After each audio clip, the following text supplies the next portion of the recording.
Hi friends, இன்றைக்கி நான் உங்களுக்கு செஞ்சு காணிக்க போகிற ரெசிபி ஒரு சிம்பிளான மட்டர் பன்னீர். ஸோ இது வந்து யூஸ்வலாக ரெட் கலர் கிரேவி வச்சு பண்ணுவாங்க. இது வந்து க்ரீன் கிரேவி. நான் யூஸ் பண்ணுறது ஃப்ரெஷ் பட்டாணி.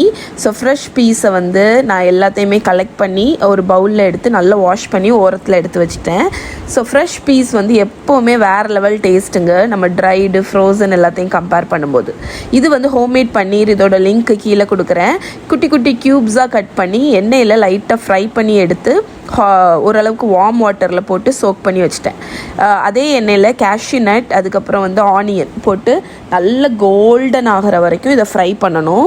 இதில் வந்து பார்த்திங்கன்னா ஆனியன் வந்து நல்ல கொஞ்சம் ப்ரௌன் கலரில் ஆகணும். இந்த மாதிரி ஆகணும் பாருங்கள். இந்த கலரில் ஆனால் தான் அந்த ஃப்ளேவர். ஸோ இந்த டைம் வந்தோடனே நீங்கள் இதை எல்லாத்தையும் வடிகட்டி ஒரு மிக்ஸி ஜாரில் எடுத்துகிட்டு பச்சை மிளகா, அதுக்கப்புறம் கொத்தமல்லி கீரை. இந்த கிரேவிக்கு காரம் பச்சை மிளகா தான், அதனால் அதுக்கு தக்கன போட்டுக்கோங்க.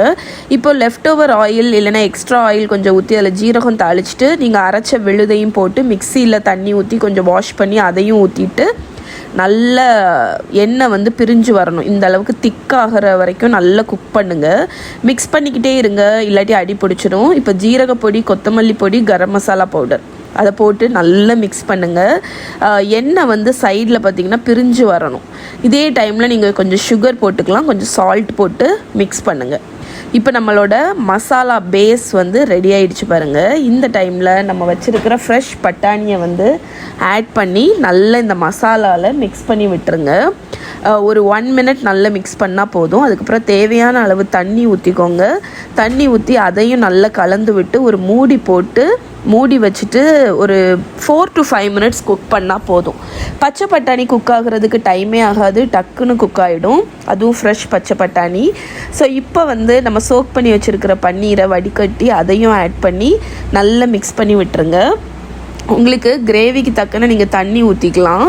நான் கொஞ்சம் திக்காக தான் வச்சுருக்கேன். இப்போ தயிர் வந்து கொஞ்சம் நல்லா பீட் பண்ணி அடுப்பை குறைச்சி வச்சுட்டு தயிரையும் ஆட் பண்ணி நல்லா மிக்ஸ் பண்ணிடுங்க. இப்போ மூடி போட்டு அகேன் ஒரு 10 மினிட்ஸ் லோ ஃப்ளேமில் குக் பண்ணிங்கன்னா நம்மளோட மட்டர் பன்னீர் ரெடி. இதை நீங்கள் இப்படியே விட்டுடலாம், பட் எக்ஸ்ட்ராவாட்டு கொஞ்சமாக ஒரு 2 டேபிள் ஸ்பூன் க்ரீம் ஊற்றுனீங்க அப்படின்னா நல்லா க்ரீமியாக இருக்கும். அவ்வளோதான், நம்மளோட creamy matar paneer and green sauce வந்து ரெடி ஆகிடுச்சு. இது சப்பாத்தி, கீ ரைஸோட ரெசிபி நான் வந்து 2 நாள் முன்னாடி தான் போட்டு செக் பண்ணிக்கோங்க. இதை ட்ரை பண்ணிங்கன்னா எப்படி இருக்குன்னு சொல்லுங்கள்.